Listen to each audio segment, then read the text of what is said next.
எல்லாரும் வந்துட்டாங்க. வாங்க அத்தை, எப்படி இருக்கீங்க? நான் நல்லா இருக்கேம்மா. நீ எல்லாம் எப்படி இருக்க? எங்க பேத்தியை காணோம்? உள்ளதாங்க அத்தை இருக்கா. இருங்க கூப்பிடுறேன்.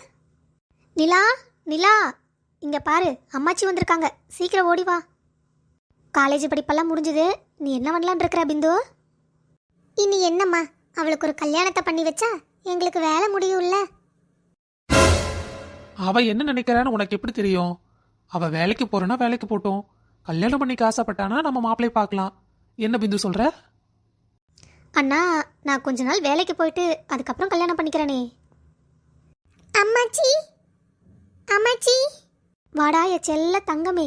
என்னடா அம்மாச்சி பார்க்க ஊருக்கு வரவே இல்லை என் தங்கம்? நாளைக்கு தங்கத்துக்கு பிறந்த நாளா? ஆமாம் அம்மாச்சி, உங்களுக்கு தெரியுமா, எனக்கு புது ட்ரெஸ் எல்லாம் எடுத்திருக்கோம். இருங்க உங்ககிட்ட எடுத்துட்டு வந்து காட்டுறேன். அந்த ட்ரெஸ் எடுத்ததுலேருந்து இவ காட்டுறேன்னு போட்டு கசக்கி வச்சிருக்கா. சொன்னாலும் கேட்கறதே இல்லை. நாளைக்கு எப்படி போடுறதுன்னு தெரியல. குழந்தைங்கன்னா அப்படிதான். நீயும் தான் சின்ன பிள்ளையா இருக்கையில் ட்ரெஸ் எடுத்தா போது உடனே ஓடி போய் எல்லாத்துக்கிட்டையும் காமிச்சிட்டு வந்துடுவேன். அதுலேயும் எல்லாத்து கூட சண்டை கட்டுவாரு. ஐயோடி, அந்த சண்டையை தீர்த்து வைக்கிறக்கே எனக்கு போதும் போதும்னு ஆயிரு. அப்போ எங்கள் அண்ணி முதலையே சண்டைக்காரியா? இது தெரியாம தான் நாங்கள் எங்கள் அண்ணனை கட்டி வச்சிட்டோமா? அம்மாச்சி, இங்கே பார்த்தீங்களா ட்ரெஸ் எப்படி இருக்கு? ரொம்ப நல்லா இருக்கு தங்கம். உனக்கு நல்லா எடுப்பாக இருக்கும்போ. என்னடி, எதுக்கு என்ன முறைக்கிற? அம்மாச்சி, உங்களுக்கு ஒன்று தெரியுமா? அம்மா இந்த ட்ரெஸ் நல்லாவே இல்லை சொன்னாங்க. ஆனால் எனக்கு ரொம்ப பிடிச்சிதா, அதான் அத்தை எடுத்து கொடுத்துட்டாங்க. பத்திரமா கொண்டு போய் வை, சரியா? கீழே போட்டு பரட்டிடாத. நாளைக்கு பிறந்த நாளைக்கு போடுறதுக்கு ஒரு ட்ரெஸ் தான் எடுத்திருக்கு. எனக்கு தெரியும் தெரியும். சரிம்மா, நானும் போய் கொஞ்சம் நேரம் ரெஸ்ட் எடுக்கிறேன். அண்ணா, நாளைக்கு பர்த்டேக்கு தேவையான டெக்கரேஷன் எல்லாம் பண்ணணும்ல? அதை நாளைக்கு காலையில் பார்த்துக்கலாம். சாயந்தரம் தானே கேக் வெட்டுறோம். இப்போ இருந்தே என்ன அவசரம்? சுதா, சுதா. அட, தம்பி வந்திருக்கா. ஒருவேளை சுதாவை கூட்டிட்டு போக வந்திருப்பானோ? வா தம்பி. என்ன வெளியவே நிக்கிற? வீட்டுக்குள்ள வா. இல்லக்கா, நான் சுதாவை வீட்டுக்கு கூட்டிட்டு போலான்னு வந்தேன். சுதா எங்க?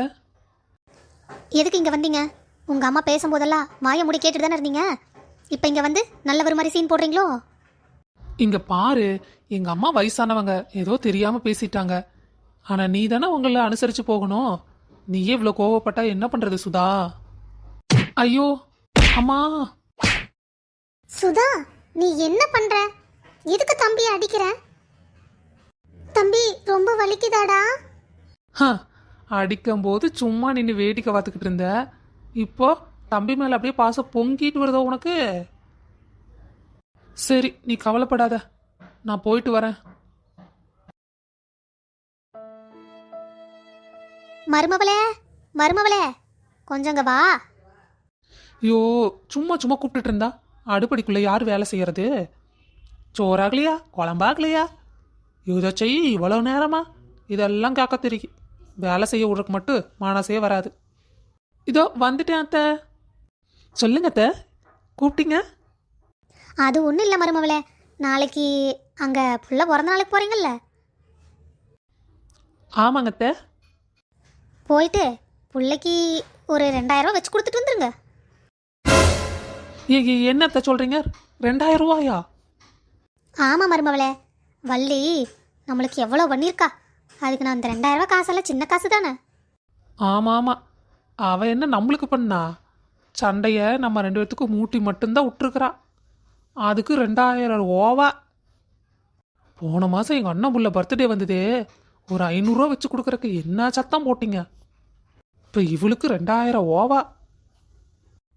சரிங்க அத்தை, வச்சு கொடுத்துடலாம். சரி மருமவளே, அதுக்கு தான் நான் கூப்பிட்டேன். சரிங்க அத்தை, நான் போய் வேலையை பார்க்குறேன். போ. இப்படியே ஓய்கிட்டு இருந்தா இருக்கிற சொத்தையெல்லாம் அவளுக்கே எழுதி கொடுத்துருவாங்களாட்டிருக்குதா? எதுக்கு நம்ம கொஞ்சம் ஜாக்கிரதையாக இருக்கணும்.